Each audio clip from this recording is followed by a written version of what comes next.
Target Olympic podium scheme tops, उसके माध्यम से खिलाड़ी का रहने का, भोजन का, ट्रेनिंग का, देश और विदेश का सारा खर्चा भारत सरकार उठाती है।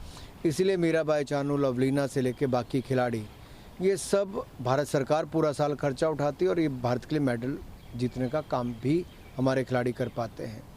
खेलो इंडिया एक्रेडिटेड एकेडमीज़ में जो भी खिलाड़ी सिलेक्ट होता है, 3000 के लगभग खिलाड़ी, उनके ऊपर 6 लाख रुपए से ज़्यादा एक खिलाड़ी के ऊपर खर्च किया जाता है।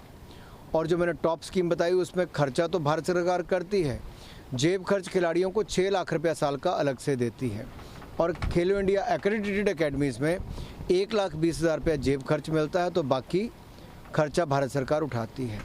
इसी तरह से ही अन्य अकेडमीज़ 1000 खेलो इंडिया सेंटर्स हम लोग बना रहे हैं, जहाँ पर अलग अलग खेलों के खिलाड़ियों को प्रशिक्षण का अवसर देश भर में मिलेगा। सर, ये यूथ आपके Y20 का एक मोटिव है कि भारत के जो यूथ पोटेंशियलिटी है वो दुनिया को लीड करने की, दुनिया में एक एग्जाम्पल सेटअप करने की कि वो यूथ क्या कर सकते हैं। सर, इसके लिए भी बजट में कुछ खास प्रावधान है क्या सर? क्योंकि युवा कार्यक्रम में नेशनल यूथ डेवलपमेंट प्रोग्राम भी होता है, देश भर में हम नेशनल यूथ फेस्टिवल करते हैं, नेशनल यूथ पार्लियामेंट करते हैं, देश भर के बच्चों में से सिलेक्ट करके बच्चों को पार्लियामेंट लेके जाते हैं। प्रधानमंत्री जी भी उनसे मिले, स्पीकर मिले, अलग अलग मंत्री उनसे मिलते हैं। ये अपने आप में दिखाता है कि कैसे हमारी सरकार ने दिशा में शानदार काम किया है और युवाओं के कार्यक्रम के लिए भी बजट को बढ़ोतरी की है।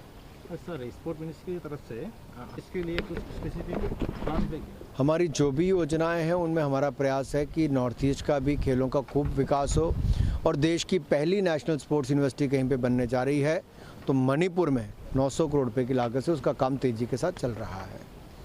इसके अलावा भी नॉर्थ ईस्ट यूथ फेस्टिवल इस साल मणिपुर में होने वाला है और फरवरी महीने में ही है। और इसके अलावा भी जो खेलों की सुविधाएं हैं उनको लगातार अन्य इंडोर स्टेडियम से लेके आउटडोर स्टेडियम तक सब बनाने का काम किया जा रहा है।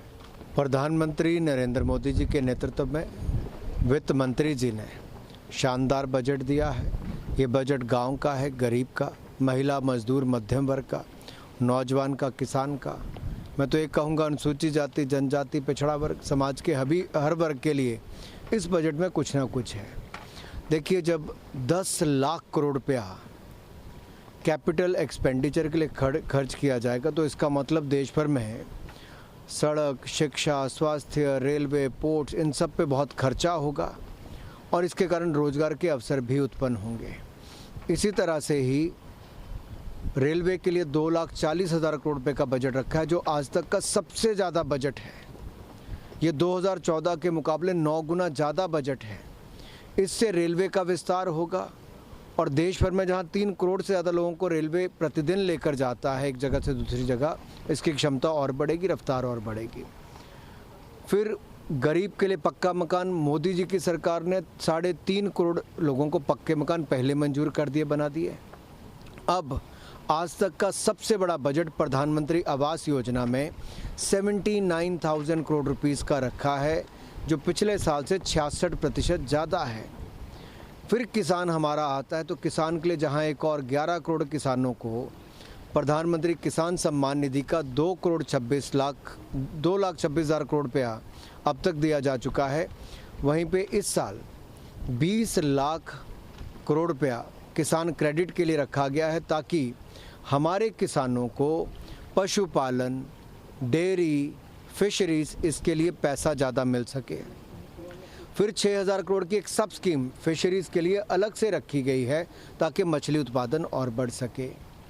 ये लगातार हर क्षेत्र के लिए। फिर महिलाओं के लिए, महिलाओं के जो सेल्फ हेल्प ग्रुप हैं, स्वयं सहायता समूह, उनको 9 करोड़ महिलाएं उससे जुड़ी हैं देश में, उनको नई मार्केट उपलब्ध कराना, उनको नया प्रशिक्षण देना, उनको और ऑर्गेनाइज करना, इसके लिए भी प्रावधान किए गए हैं। फिर महिला सम्मान बचत पत्र, सेविंग 2 लाख रुपए तक की अगर महिला करती है तो 2 साल के लिए उसको 7.5% इंटरेस्ट रेट ब्याज दर पे ब्याज मिलेगा। ये अपने आप में महिलाओं के लिए बहुत फ़ायदेमंद है। फिर हमारा जो ट्राइबल्स हैं, अनुसूचित जनजाति, उनके लिए 740 स्कूल खोले जाएंगे, एकलव्य स्कूल।